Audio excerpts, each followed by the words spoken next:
ಇವರು ಮುಖ್ಯಮಂತ್ರಿಗಳು ಉಪಮುಖ್ಯಮಂತ್ರಿಗಳು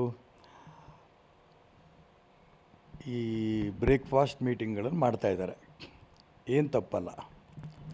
ಆದರೆ ಬ್ರೇಕ್ಫಾಸ್ಟ್ ಮೀಟಿಂಗ್ನಲ್ಲಿ ಏನು ಮೆನು ಇರಬೇಕಿತ್ತು, ರಾಜ್ಯದ ಜನರ ಅಭಿವೃದ್ಧಿ ಬಗ್ಗೆ ಚರ್ಚೆಗಳಾಗಬೇಕಾಗಿತ್ತು. ಅದಲ್ಲ, ಮೆನು ಏನಾಗಿದೆ, ಇಡ್ಲಿ, ನಾಟಿ ಕೋಳಿ, ನಾಟಿ ಫ್ರೈ. ಇದು ಪತ್ರಿಕೆ ಟಿ ವಿಲಿ ನೋಡೋಕ್ಕೆ ಒಂಥರ ಅಸಹ್ಯ ಆಗ್ತಾಯಿದೆ.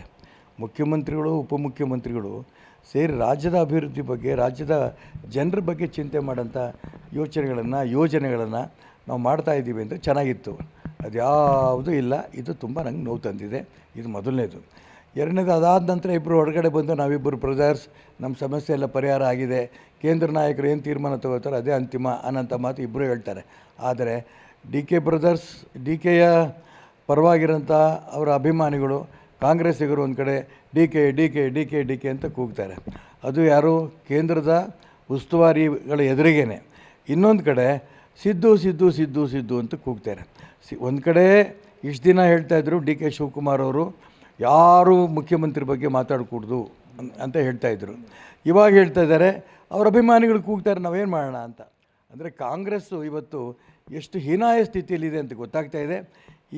ಆದಷ್ಟು ಬೇಗ ಮಹಾತ್ಮ ಗಾಂಧೀಜಿಯವರ ಒಂದು ಕನಸಿತ್ತು, ಕಾಂಗ್ರೆಸ್ಸಿನ ವಿಸರ್ಜನೆ ಮಾಡಬೇಕು ಅಂತ ಸ್ವಾತಂತ್ರ್ಯ ನಂತರ ಹೇಳಿದರು.